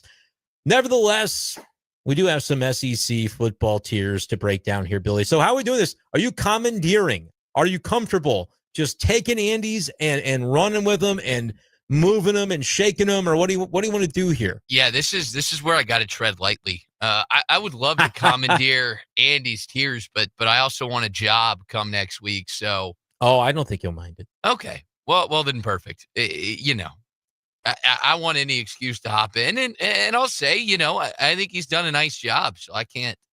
Let's pull. You've got there we go. We've got his on the screen now. If you're watching on YouTube. Okay, so last week he had Alabama and Texas A&M at the top. Tier 2 is Georgia, Ole Miss, Vanderbilt. Had a heavier Tier 3 of Tennessee, Texas, Mizzou, and Oklahoma. And then you get into kind of the pretenders. Had LSU and Auburn in the same tier. Mississippi State, South Carolina, Florida. And then the bottom tier for Andy was Kentucky and Arkansas. Show mine again real quick, and I want to see. I had some differences and some distinctions with mine. Had a third team up in tier 1 as I've got Georgia in there with Alabama and A&M, Vandy, Ole Miss in tier 2, Oklahoma, Mizzou, Tennessee in tier 3, on down from there. Now, clearly where the college football playoff rankings that were unveiled last night are going to disagree with my tier from last week was the fact that I had Texas all the way down into tier 4. But Vanderbilt was a tier 2 team for me. So as I get into this and I dig back into what we had last week, Billy, that's probably the first thing that jumps out to me as needing to change is like, how do I approach Vandy relative to what we saw Texas do? And like Texas is getting a lot of credit for being a top 12 team right now. But what does that mean for my tiers where I had them a little bit lower? All right, let's start at the very top of this. You're operating off of Andy's tiers a little bit. You could do this one of two ways, Billy. You could do it the way you would do it, or you could say, what would Andy do? What would Andy do? The last thing I want to do is try and crawl into his mind. That sounds like a scary place. I don't know if I want to go there. That's not a place I'm trying to visit either. So do what you will. Billy's tiers and Brendan's tier for this week. Referencing back to last week, A&M had a bye. So they're going to stay in the top tier. They're number 3 in the CFP, number 3 in the AP. Alabama, what did they do last week? They have a bye? Yeah, they were off. Oh, so they're off. Yeah, they were off. They get LSU. In Georgia, what did we get from Georgia last week? I should pull up the schedule. They kneeled at the 1 yard line against Florida, but it was a testy one. That was a testy one. I needed the over. Every time I need something to happen where a guy should score or shouldn't score at the goal line, whether they do the right thing or not, it's always the opposite somehow of what I wish that they would do. And so we just kind of get ourselves into those situations. But so Georgia, I mean, look, handled their business. I don't really see a gap large enough between any of those 3 teams to change it at this point. So my top tier is going to stay the same with A&M, Georgia, and Bama. Do you have a change you'd like to make with Andy's tiers, your tiers, however we want to view these this week? Yeah, I'll stick with what Andy's got at the top. I think Alabama and Texas A&M are your 2 bona fide title contenders in the SEC. I'm just not there yet with Georgia. They're probably the closest in that second tier to getting there. But I'm going to elevate that top tier for teams I truly think can win a national title. And for me right now, it's just Texas A&M and Alabama. Yeah, and look, I think I definitely am there with Alabama if that was the judgment. But I don't know for sure that I am with A&M or Georgia, honestly. Okay. Like if I were to pick one team if I were going to make that my criteria, I think I would lead with Bama, just believing that they can hang with anybody in the country. A&M hasn't shown me that they can't yet. But I think that they've had more moments of exposure to lesser teams, like almost losing to Arkansas. They were in control of that game, but it was not a great showing for their defense. So I don't really have that as the tier. I kind of think these are all teams that certainly could make a Final Four or a national championship. But to win it, any of them could do it. But I think I'm most confident actually in Bama from that group for the moment. A&M can certainly change that. Like A&M comes in and rolls Mizzou by 21. I'll say, man, there really isn't a blemish on their resume to really feel like I can put anything down for them. So that's where I'm at, though, for right now. I don't have any reason to change anything up at the top, even though Georgia kind of survived Florida at the end. I think they did what they had to do in a rivalry game. Tier 2, Billy, Andy had Georgia, Ole Miss, and Vanderbilt. Obviously, Georgia, we just touched on getting the win over Florida. Vanderbilt losing to Texas is going to be, I think, where Andy's tiers and my own have got to be upgraded here. Yeah. And again, I think that second tier is teams you're looking at bona fide playoff teams, solid top 10 teams that, I may not have in the national title discussion, but I think are certainly very good football teams. And I just think Vanderbilt fits in more with that, we'll get there, but that next tier of teams, I just don't see them quite with Georgia and Ole Miss at the moment, where I think they could go win a big time game on the road. Does anybody jump up because OU was in the third tier? The committee said, hey, we think they're a top 12 team. Texas was in the third tier last week. The committee saying the same thing about them. Are they more in that Vanderbilt category for you, or does either of those elevate here into the second tier after, Oklahoma did get a nice win last week against Tennessee? Yeah, they did. I think they also, caught some breaks. And at the end of the day, it came down to kicking, and their kicker was better than Tennessee's kicker. It was a nice win for Oklahoma. I think the way Ole Miss went into their building and showed that they were definitely the better team. And again, maybe it's one game, but we also saw a pretty lackluster performance from Oklahoma against Texas. They can change my mind in 2 weeks by the way they play in Tuscaloosa, but I still see them as much closer to Missouri, Vanderbilt, Tennessee than I do anybody else. How did you see it stacking up second and third tiers, just so I can make sure I have this right? Yeah, I'm gonna keep Ole Miss in that tier 2, and I'm dropping Vanderbilt from tier 2. Okay, so Vandy will end up in my third tier. I think.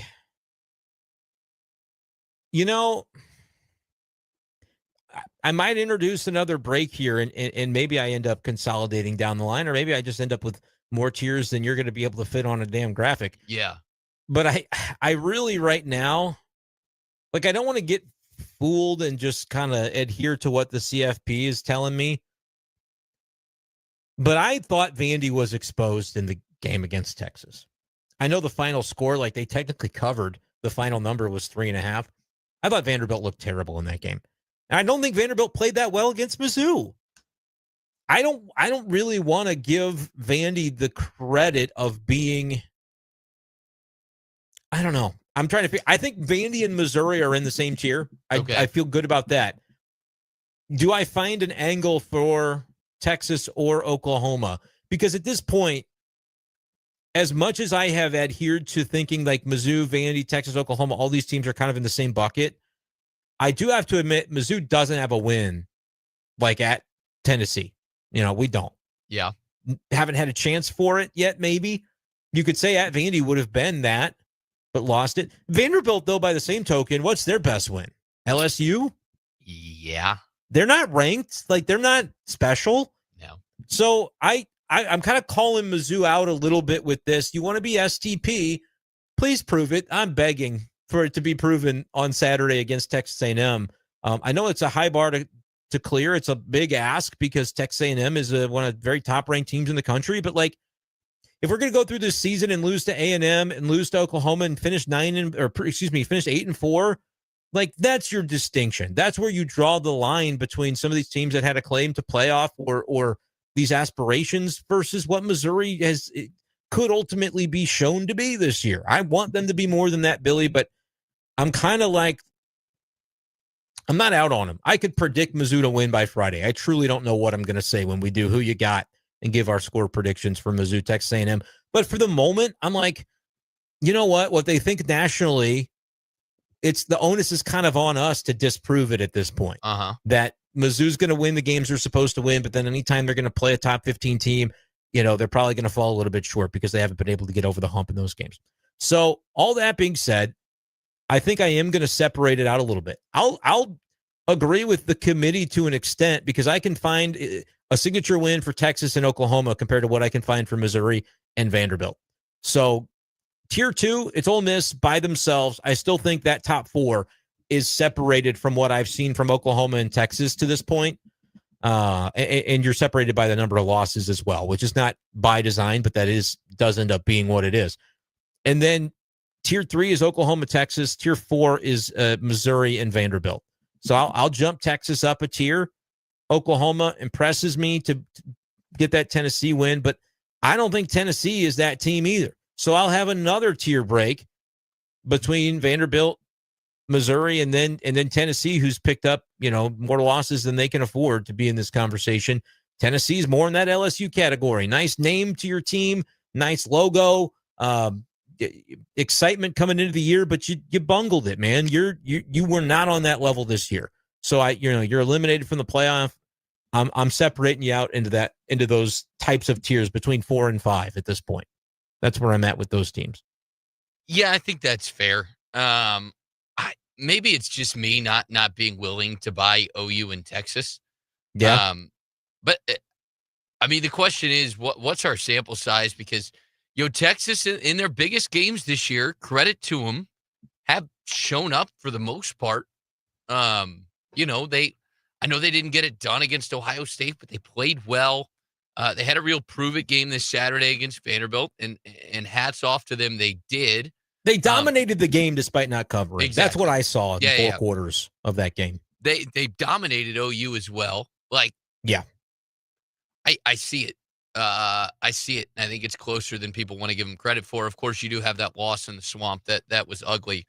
OU, to me, they showed something better against Tennessee. I still can't buy it. That offense doesn't look right, and part of that is Mateer's injury. You might be convincing me. You might be convincing me here. If Aguilar doesn't turn the ball over like he does, I think Tennessee runs him out of the building in the first half. But that's my theory. But you are right. In a results the committee's business, got him like this, Oklahoma business, and Texas. In a results business, I can see the tier rankings. This is just my eye test, which makes it a lot more subjective. So your tier 3 is who? I've got 5 teams: Missouri, Vanderbilt, OU, Texas, Tennessee. On the right day, could beat someone ahead of them. On the wrong day, could lose to someone behind him. They're all going to be in that 9-3 range. Maybe one of them finds a way to 10-2, but I really doubt it. You're projecting basically to say, look, yeah, I don't really care which of you in this tier are technically eliminated from the playoff because of the third loss. You're the same quality as the teams that aren't. And you're all going to end up in the same boat. Very possible one of these teams squeezes in. Yeah. But I think they're all going to be in the 8-4, 9-3 range. Maybe one gets to 10-2. Probably not. If I had to put a bet on it. Because you need OU to go win at Alabama. Missouri would need to win at home against A&M and go beat Oklahoma. Vanderbilt's got to win at Tennessee. Texas has got to beat Texas A&M and go win at Georgia. The math's difficult. Yeah, I feel Tennessee is below that group, though. How do you scrub Tennessee versus LSU? Yeah, I think it's because Tennessee's been competitive in its games. They're a field goal away, I think, from a very different conversation in that Georgia game, and obviously that offense hadn't looked the same. But I also think that Alabama game, it was on the road against a really good team. And if that play right before the half goes the other way, I think maybe we're talking about a different ball game. Maybe I'm giving a little bit too much credit to the Volunteers, but I think they're competitive with any of those teams in there. And I don't necessarily think Oklahoma, Texas, Vanderbilt, or Missouri are a step above Tennessee. Yeah, I think I think there's a compelling case because what I'm having a hard time with is Oklahoma. Texas, I can at least look and say, all right, you've beaten a couple, you've had some results that impress me, at least handling Vanderbilt. Yeah. Ohio State, the loss to Ohio State is not killing you anymore because we realize that's one of the top teams and you only lost by a possession. And we've seen your offense show up in other games now. I no longer have the real fears that the Texas offense just isn't any good. I think they've kind of put it together. Oklahoma, I guess if I put Oklahoma in that same tier with Texas, I'm giving credit to sort of the idea that Tennessee is a good win. right? Like, and winning on the road at Tennessee, I do think is a good win. So I'm having some trouble with that. But at the end of the day, Texas goes on bye this week. They're going to play at Georgia on the 15th of November. And then Texas hosts Texas A&M. I can see a path to Texas actually winning all three of those games, more so than I can Oklahoma to win all three of its remaining tests. Yeah. And I think they play tougher games, but at Alabama for OU, home Missouri, host Mizzou, home and then LSU. host LSU. I don't think Oklahoma's. I'm projecting with this a little bit, but I'm going to say I've gotten enough data on these teams. I'm going to put Oklahoma in that tier with Vandy and Missouri because I just think I haven't seen enough to think that they can do it. I've actually seen enough to think that Texas could possibly do this, running the table and getting to 10-2. So my tiers are a little bit funky this week. But we're going A&M, Bama, Georgia at number 1. Ole Miss is tier 2. And, like, that's my line of bona fides for the playoff. Like, everybody above that line is going to be in. Yeah. Could you get one more in? Yeah, probably just one. I'm almost calling my shot and saying it's going to be Texas. Now, granted, it gets interesting with the Vanderbilt of it all. But, like, if Texas wins out very easily, they're still above Vanderbilt. Vanderbilt can win out and miss the playoff. Like, if Texas wins out, it's going to look really good over, because A&M, that'll be a loss for A&M, but that's not going to drop A&M off of the playoff ledger. Nope. Right? Like, Texas is just going to look stronger. They're going to get nestled into the top 10 very safely. They're the 5th SEC team that, like, Texas wins out. I don't care what happens around Texas. They're going to be in. They're ranked high enough in the first CFP for that to be true. Sucks to be you if you're an ACC hopeful. But like, same thing for the Big 12. Like, I think the Big 12 hopefuls are going to play each other. If BYU still plays Texas Tech, is that a thing? I think that's a thing. Yes. And so, like, that's gonna solve itself. Texas wins out, they're in guarantee. Everybody else, either I don't think that's true, or I don't think you're going to win out. And that's my tier 4, Oklahoma, Vandy, and Missouri. Tier 5 is, I think you're a pretty good team, but you're not a playoff team. And I think we know that already. Tennessee, LSU get that distinction. And then I have to sort out kind of the bottom a little bit. Last week, I had Auburn and Florida in the same tier. That's not going to be the case. Florida doesn't really go down anything relative to where they were. I think they might drop a tier because I added some above them. But they did fine in the Georgia game. They just didn't win it. Auburn is there's nothing lower than Auburn. Auburn is my basement.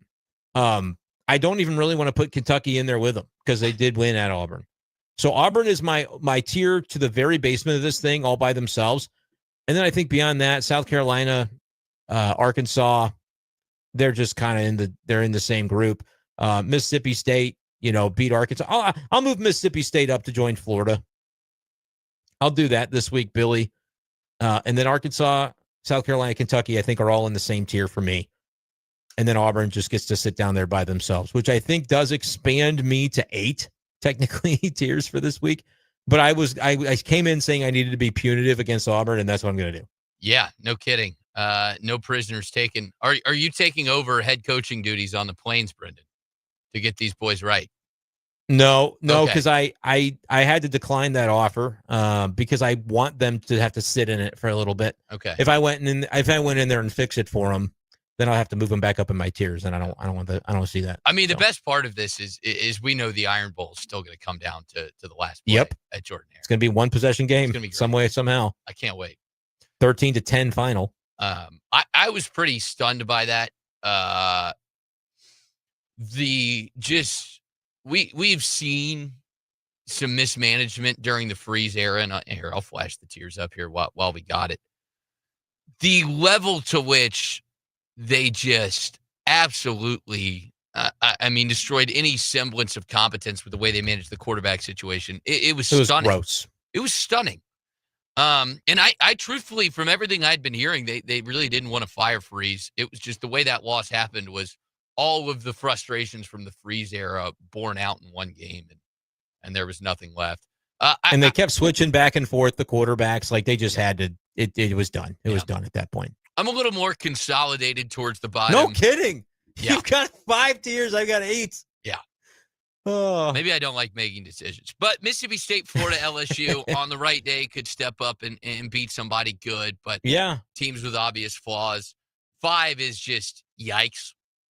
Maybe can play with somebody, but really don't think you can beat anybody. And there's some serious holes. For Arkansas, obviously, it's the defense. Auburn and Kentucky, it's the offense. And yeah.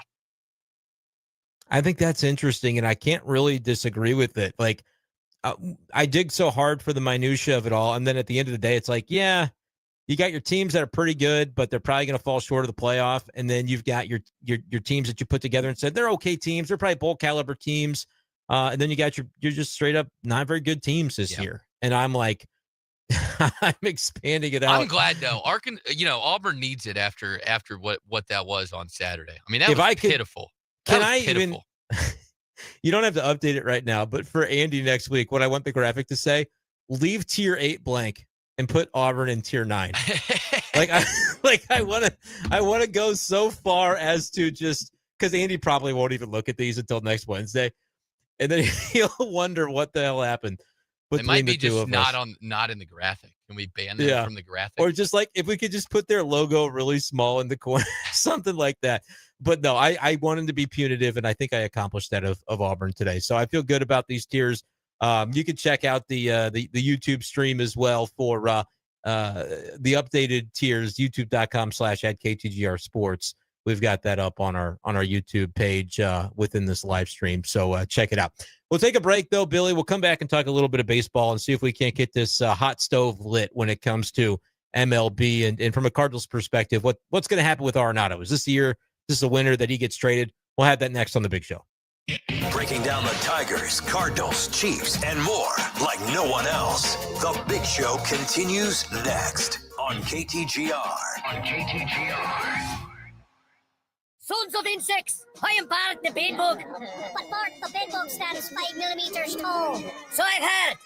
I've also heard he bites humans by the hundreds, and if he were here, he'd wreak havoc amongst the bed sheets. I am Bart the bedbug, and I see a whole army of ants and rodents, spiders and bedbugs here, in defiance of those who walk upon 2 legs. You've come to invade as free bugs, and free bugs you are.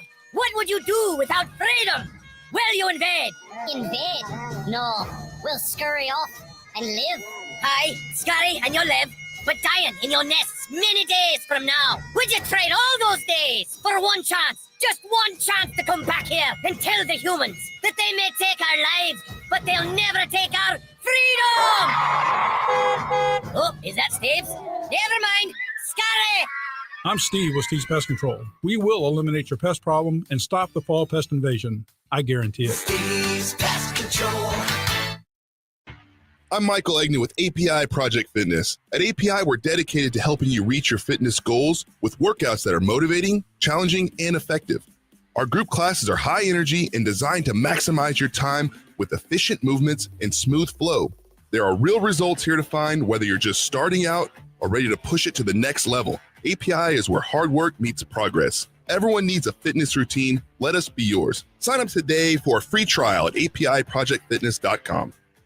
Shangri-La is proud to be a part of every black and gold home game this season at the Zimmer Tiger Tailgate. Swing by our tent to play games, win prizes, and hang out with Missouri's top team of cannabis aficionados. Want to join the fun? Pick up your free Tiger Tailgate tickets at any Shangri-La location. Then come find us on game day. We'll be bringing the energy, the prizes, and the community spirit that makes Tiger football unforgettable. Shangri-La Dispensaries is paradise found. ShangriLaDispensaries.com. It's time to leave those regular malt beverages in the doghouse and adopt Lucky One Lemonade. Made with real vodka and real juice, Lucky One is a premium alcoholic beverage with no artificial flavors, no bubbles, and is only 100 calories. With 4 flavors, blueberry, peach, raspberry, and regular, and money from each pack sold goes to help rescue dogs find their forever home. Come taste Lucky One Lemonade at this year's Zimmer Tiger Tailgate. From backyard hangs to tailgate sips, Lucky One Lemonade is the upgrade that your cooler deserves.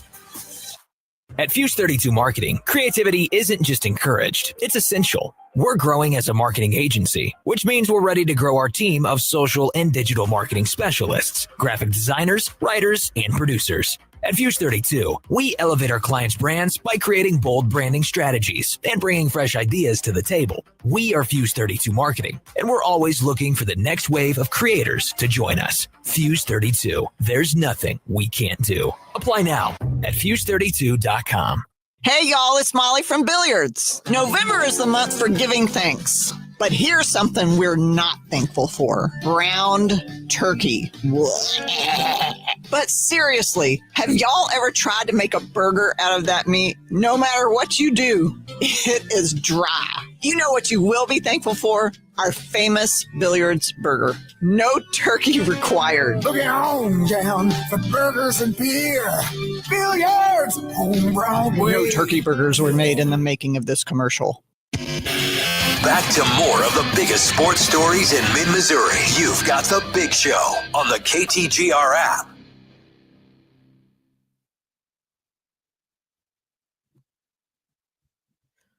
I'm ready for the hot stove to heat up across Major League Baseball. I don't know how long it'll take for that to happen. A few days removed from the World Series. Things will be picking up here pretty soon as free agents become eligible to sign with new teams in new spots. We talked about Salvador Perez signing back with the Royals. That's something that makes a ton of sense, I think, for both sides. Reportedly a 2-year, $25 million pact with Salvi and Kansas City.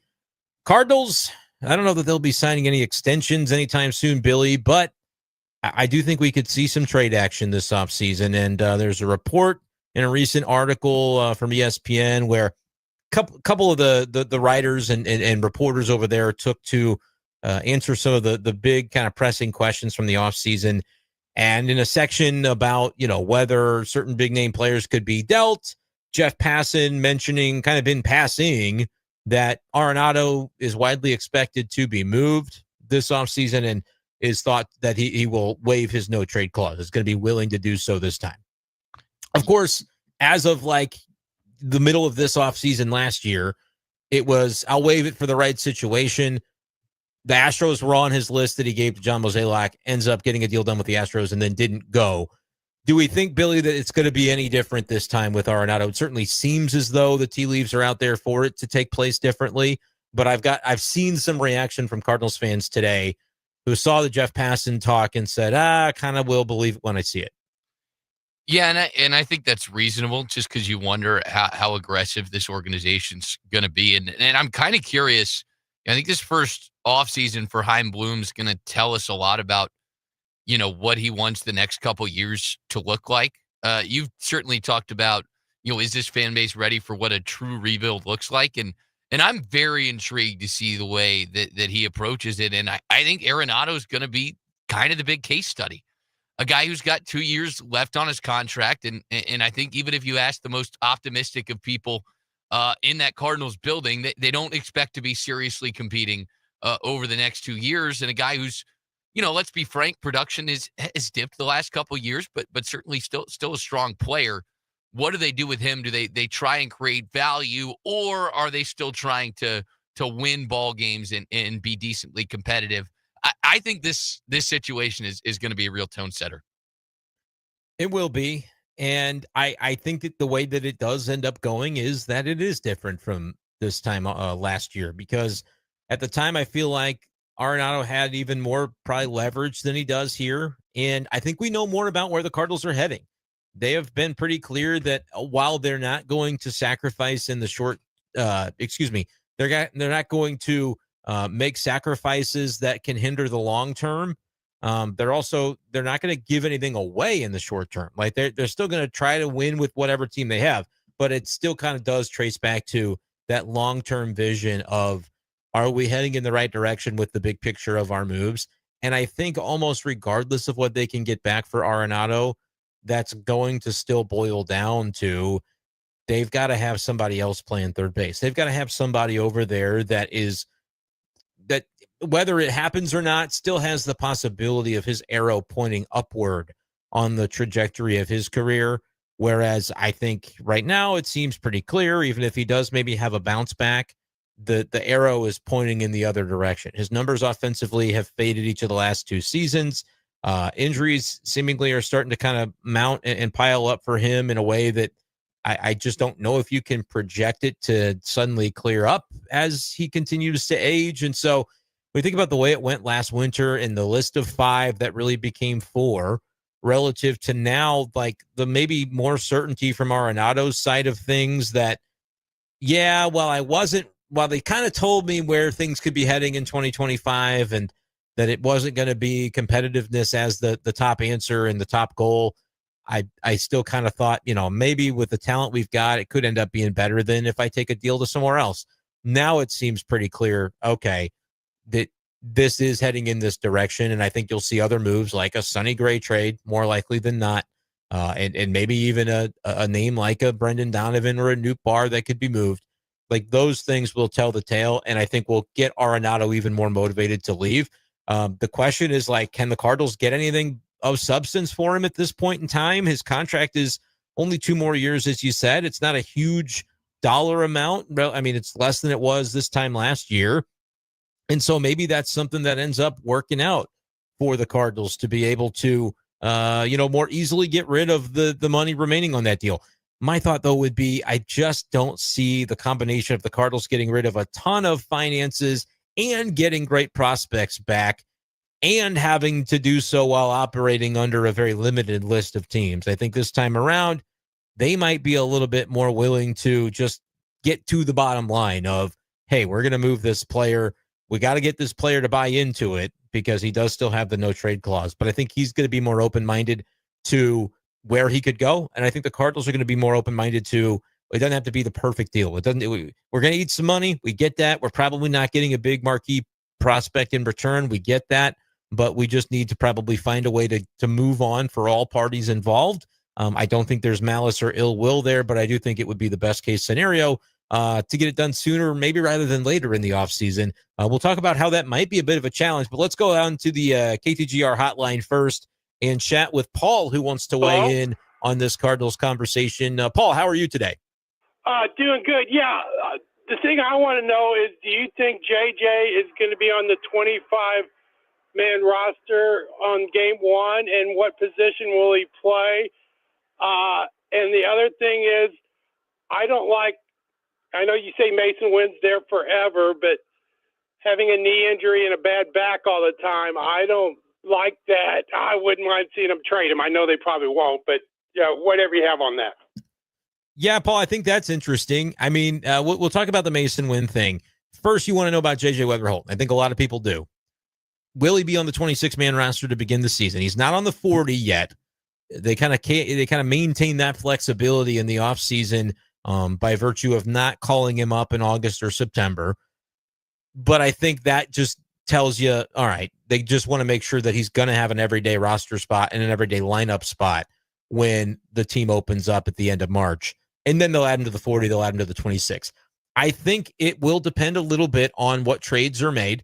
I am sitting here fully expecting to see the Cardinals move some guys that aren't Arenado. So, like, let's say they move Arenado, which I think they'll do. I see almost no way he's on the team by the time they get to game 1. That opens up third base for somebody, but you still have Nolan Gorman under team control. You could put Donovan at second base. Mason Wynn would be at short. You got Sajacy kind of floating around. He could hold down an everyday spot. I'm not saying that it would be great for the team's win percentage, but like you could see them do that if they had to, and then they'll really find out what he would look like as an everyday player. Like there's an opportunity there to gain some information about a player that's still pretty much on the younger side of things. But I would then, have to kind of think about it in terms of, all right, if JJ is going to fit somewhere, where is it going to be? I think you would need an additional trade to really feel strongly that the Cardinals are going to try to push him to that lineup day 1, whether it's Gorman, whether it's Brendan Donovan, maybe it's Lars Nootbaar, right? And Nootbaar is moved out and you can stick Brendan Donovan in left field, something like that. Even that might not guarantee it because I could see a realm in which Burleson's in left, Contreras is at first, and Jordan Walker's in right field. So, like, multiple trades I think would need to be made before the writing would be on the wall that JJ would have a really good chance to make the team. But that's all the stuff that has nothing to do with him. The stuff that has everything to do with him is, does he show up in spring training ready to go and win a job? If he does, I would like to think, Billy, that the Cardinals are going to be willing to give it to him. Like, there's going to be less blockage there. But also, I think if this is a team that's not going anywhere quickly, it's not that they'd be gaming his service time, but they could also say, look, it might benefit us more to wait if he's not lighting the world on fire in spring and showing us that he's ready. I would be surprised by that result. I expect he'll be there. And if he's going to be there by May 1st, it might as well be by the end of March so that you can have a chance if he goes Rookie of the Year on the National League, you get a draft pick, which I think is a valuable reason to have him in the lineup. If there's 2 infielders traded, I say he'll be there opening day, Billy, but I still think we have to see the way that all of that plays out.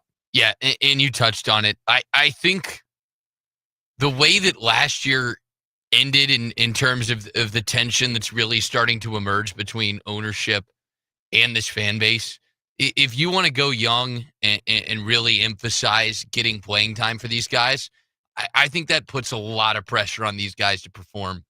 Because if this team is not winning games, especially in the early couple months of the season, and some of these younger guys aren't producing in the way that fans are hoping, I think things could turn sour quickly.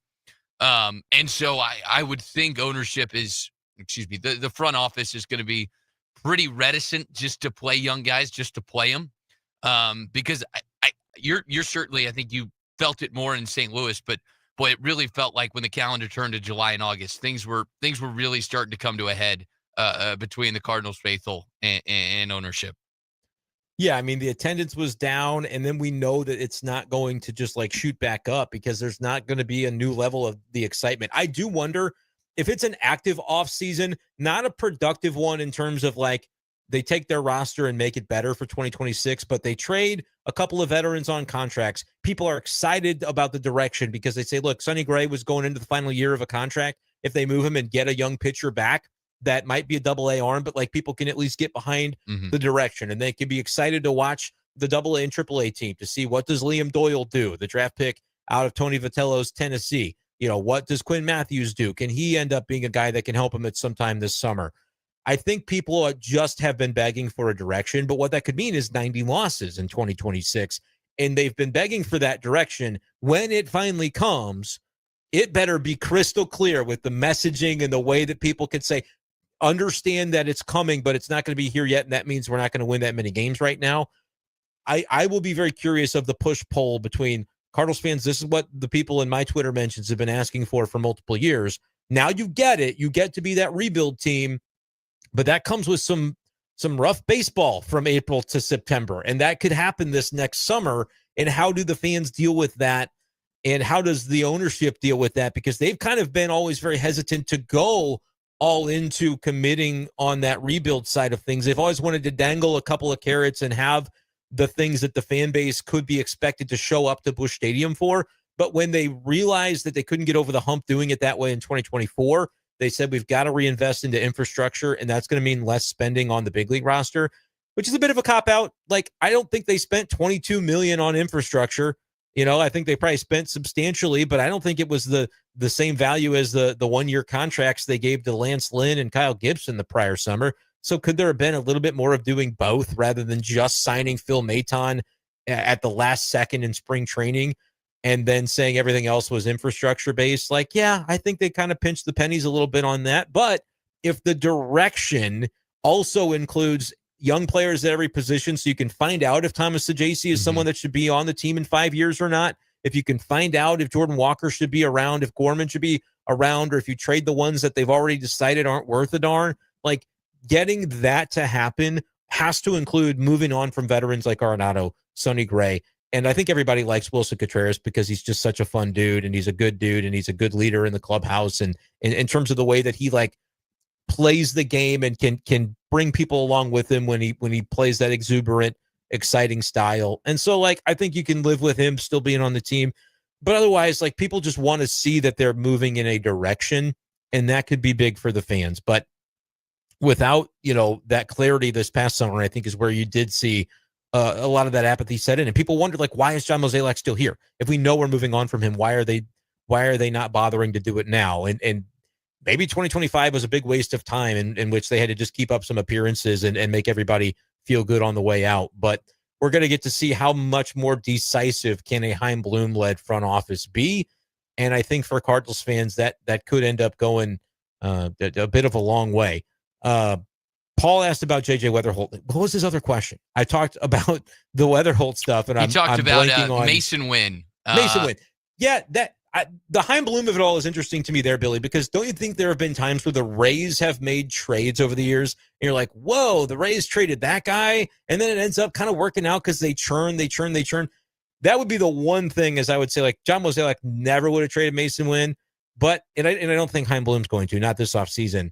But it's one of those things where it's like, someday, could it happen if you kind of take a little bit of that Tampa Bay Rays of it all and say, look, man, yeah, this guy's a good player, but he's 3 more years of team control, and here's what we can get for him if we think he's got a limited ceiling. I think Mason Wynn is the most important player on the team in 2026 as you figure out, like, is he a guy that's going to win Gold Gloves but be below average contributor offensively? He was a 90 OPS plus this last year. Is that what he's going to be, batting 8th for his whole career? And then he's fancy Nick Allen or whatever, the shortstop for the Braves that also was a Gold Glove finalist?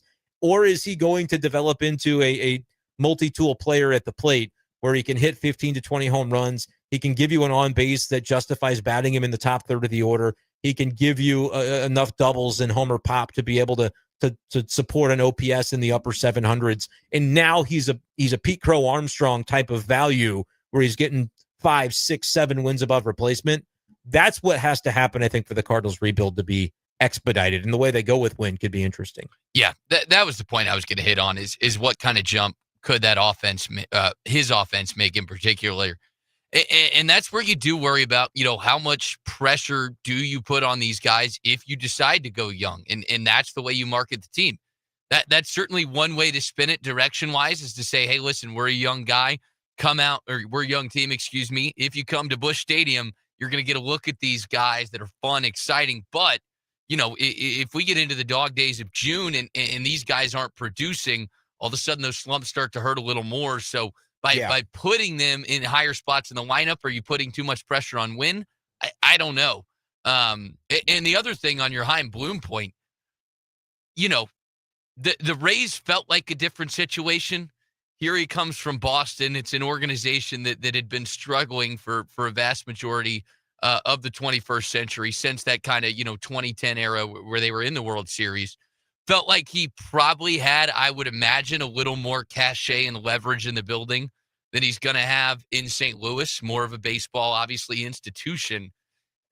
Does he feel like, and can he make a move of that degree? How much liberty does he have? I'm interested to see how that dynamic plays out.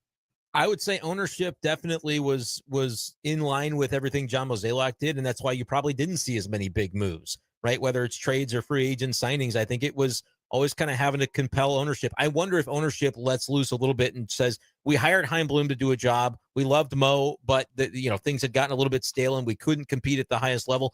Let's let Chaim Bloom do that job, even if it might mean trading a guy that we kind of once thought face of the franchise.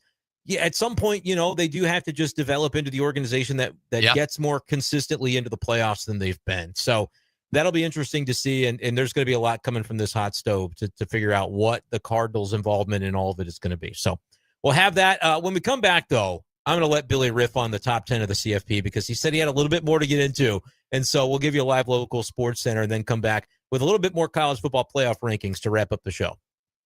Now, your local sports center update on your total sports station, KTGR. Good afternoon. I'm Billy Jones. This live local sports center is with Lee's Tire Company. If it's red and rubber, Lee sells it. Lee'sTireCompany.com. Missouri comes in at 22nd in the initial college football playoff rankings released last night. They were ranked 19th in the AP poll. In total, 9 SEC teams were ranked in the initial release of the college football playoff rankings, including third-ranked Texas A&M. The Aggies visit Missouri this Saturday. You hear that one right here on KTGR. Kickoff at 2:30. The Yuengling Tiger Game Day show begins at 11:30. Nolan Arenado report has come out that he is willing to waive his no-trade clause. Does that mean he could be on the move for the Cardinals?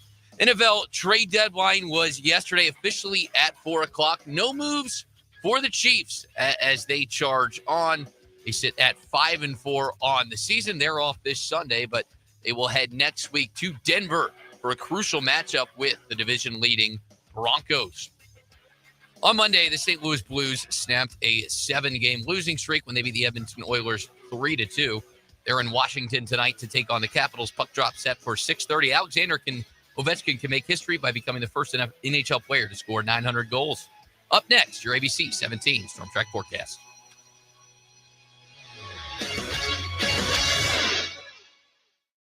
I'm ABC 17 Storm Track Chief Meteorologist Jessica Hafner. I'm tracking a clear and cold night as temperatures drop down into the upper 30s. Tomorrow, we can expect gusty winds up to around 25 miles per hour. Temperatures getting back into the mid-60s. Clouds increasing towards tomorrow night. Could have a couple of spotty showers between late Thursday night and Friday with more sunshine by Friday afternoon. I'm ABC 17 Storm Track Chief Meteorologist Jessica Hafner, and that's your ABC 17 Storm Track forecast on your total sports station, KTGR. Truman the Tiger.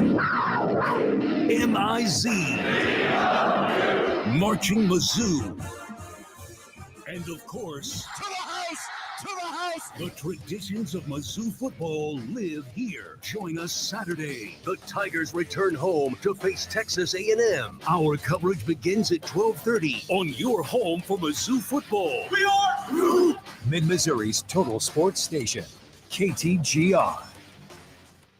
Okay, Mr. and Mrs. Free-for-all RV Road Warriors, your best blast of Branson just turned into a bad day bummer. You ran out of gas, blew a tire, killed your battery, or sitting sideways in a ditch, and managed to lock yourselves out. Ouch. Hey, it could happen. And for the save, you call I-70 Towing. They're Mid-Missouri's go-to crew for roadside assistance, too. Fuel, tires, batteries, locks, winching, you name it. When your world seems to have been wrecked, call the team they hope you never have to meet. I-70towing.com. Now serving Boonville. Winching.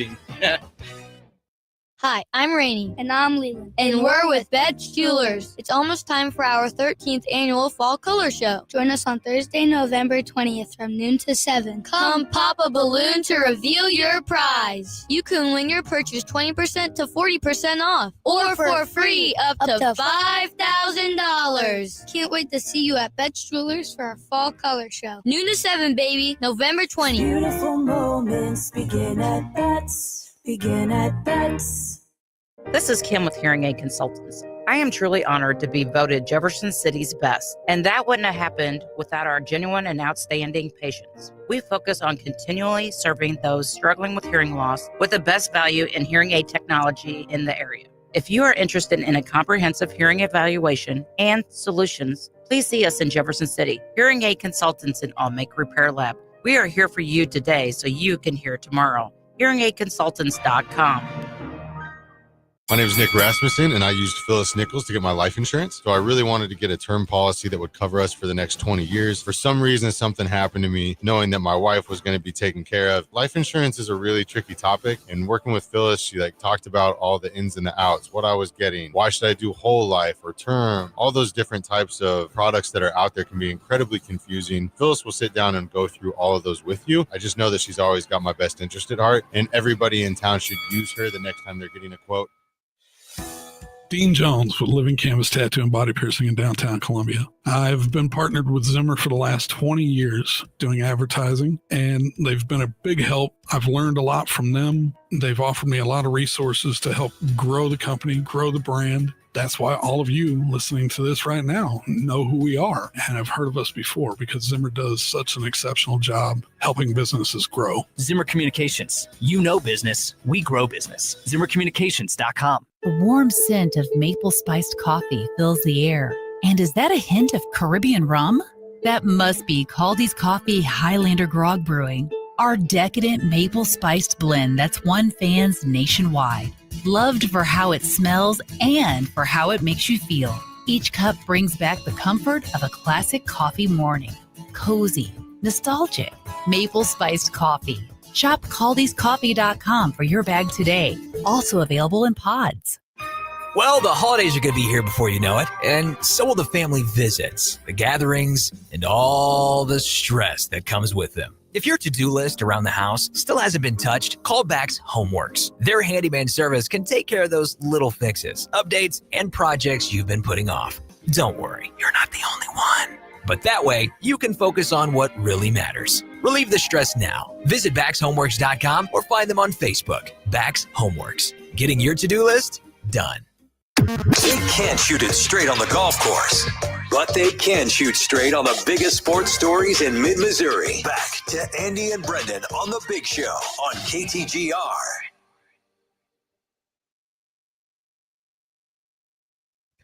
So Billy had some thoughts that we weren't able to get to a little bit earlier about the CFP top 10.